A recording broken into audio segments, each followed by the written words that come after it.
గ్రామానికి చెందిన పెద్దలు మాజీ మార్కెట్ చైర్మన్ న్యాయవాది దామోదరరావు గారు, అదేవిధంగా మాజీ సర్పంచులు మా యువ నాయకుడు ప్రభాకర్ గారు, మా పెద్దన్న మలేశం గారు, మునుకాపు సంఘ మాజీ అధ్యక్షులు గంగారెడ్డి గారు, భగవత్ బంధువులు ఆంజనేయ స్వామి దీక్షలో ఉన్న మా స్వాములు, దరూర్ గ్రామం నుంచి ఈరోజు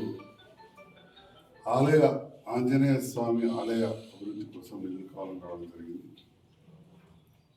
దరూర్ గ్రామ పెద్దలు మరియు అదేవిధంగా భగవత్ బంధువులు ఆంజనేయ స్వాములు అంతకుముందు కూడా అన్నదాన కార్యక్రమంలో పిలిచి దర్శనం చేయించి మాకు కూడా అన్న ప్రసాదాలు ఇవ్వడం జరిగింది. అట్లా భోజనం కూడా చేయించాం, చేతి కూడా కట్టుకున్నాం.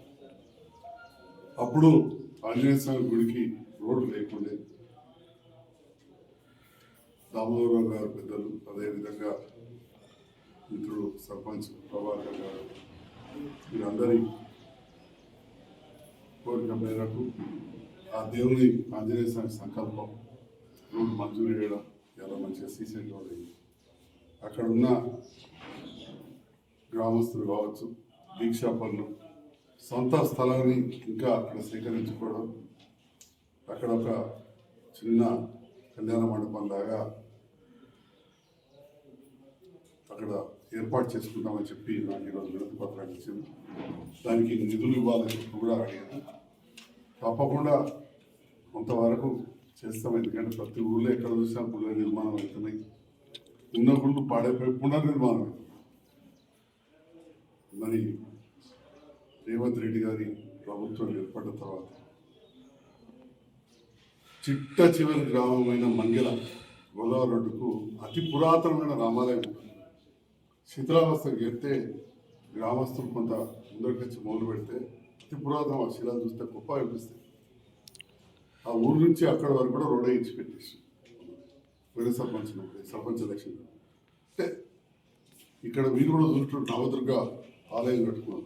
నీటి కాడికి సిమెంట్ రోడ్ వేసి అక్కడ ఆంజనేయ స్వామి ఆలయం ఉంటుంది, బాగుంటుంది. అక్కడికి కూడా రోడ్ వేయించి రకంగా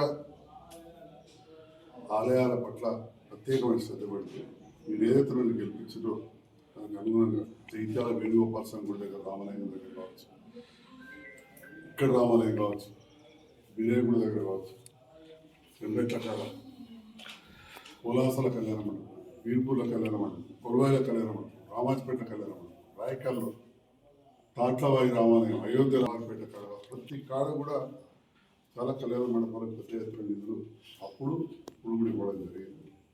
ఇంతకుముందు చెప్పినట్టు ఈ ప్రభుత్వం వచ్చిన తర్వాత కూడా చాలా రోడ్లు టెంపుల్ దగ్గరికి వేసాం, పిలిచి కూడా తెచ్చాం. నేను కూడా ఈ దరూర్ గ్రామం ఒకప్పుడైతే మాకు దరూరులో మంచి మామిడి తోటలు ఉండే. మీ పెద్ద రైతులకు ఎంత బాగుంటుందో మరి నాకు కూడా అట్లా ఉండేది. నా దరూర్ గ్రామంతో భవిష్యత్తు కూడా అంతర్గ్రామ కనుగొన్నాం. తప్పకుండా ఈ ఆలయాన్ని కూడా నిధులు ఇస్తాను.